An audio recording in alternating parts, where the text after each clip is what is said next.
Good luck.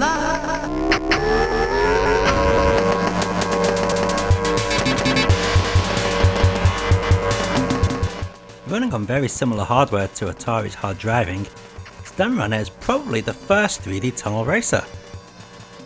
The basic idea of the game is quite simple: race against the clock to reach the goal within the allotted time. You're not the only one on the track though. There's what seems to be a train, armoured cars, and what I guess should be motorbikes, of some sort.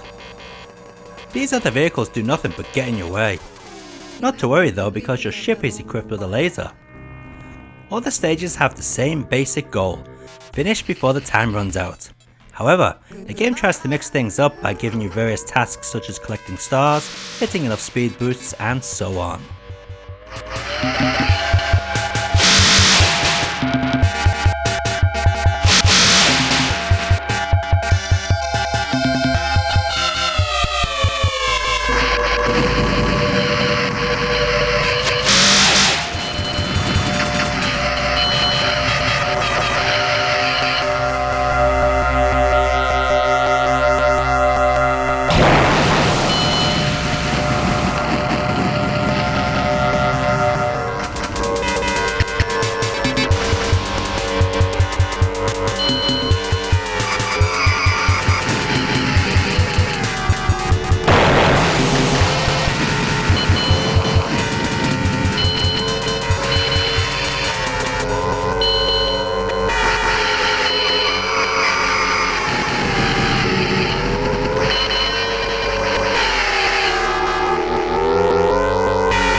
To be honest, I was expecting the Amiga version to be pretty good, since the hardware is known for quite a few nice polygon-based games. S.T.U.N Runner isn't one of them, that's for sure. The frame rate is so bad in this version, it's pretty much unplayable. It's that bad, I actually thought my controller wasn't plugged in at first.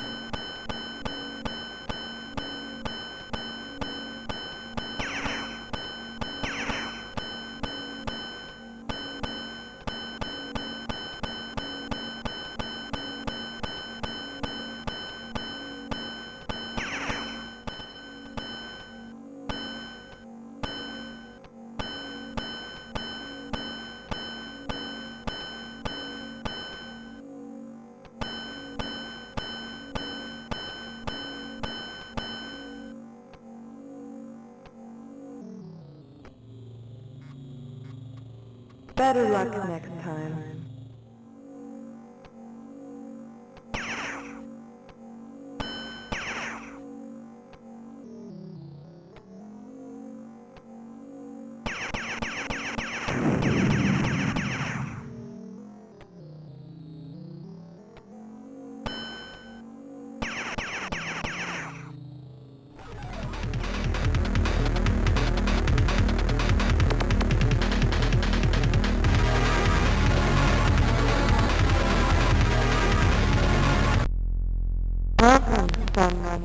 In the stills, the ST version looks pretty much like the Amiga version. In motion though, it is night and day between the two. The ST version is a lot faster, and as a result, it plays much better too. Just a shame about the scratchy audio.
Is this Stun Runner, or is it some game the developer loosely based upon it? While it isn't really fair to expect 8-bit computer ports to be pushing polygons all over the place, I would have expected something better than this. One main gripe with this port is when you get hit by anything, it feels as if your craft has actually stopped moving, and it takes an age to get going again. This really ruins any sense of speed.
Based upon the Amstrad CPC version, this actually runs faster, but with a major drawback. Now instead of looking like you're going forward, it sometimes looks as if you're standing in front of a monochrome flashing light show.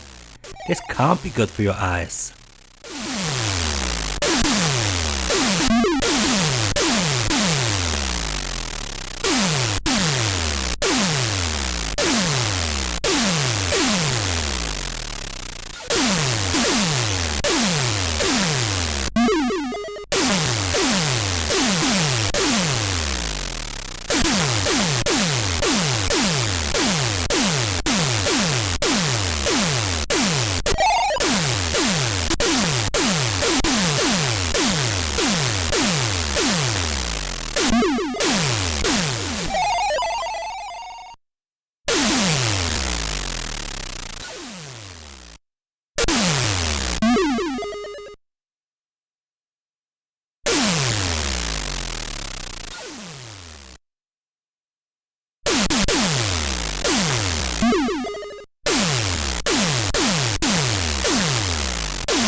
Much better than the other two 8-bit ports, but still nothing amazing. Saying that, at least this version tries to replicate the look of the arcade game a little better than the Amstrad or the Spectrum.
Now this is a surprise.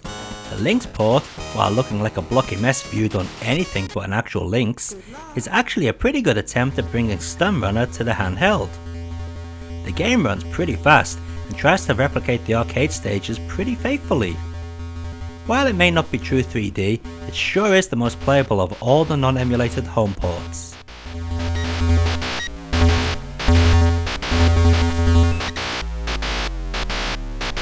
You have completed level 1.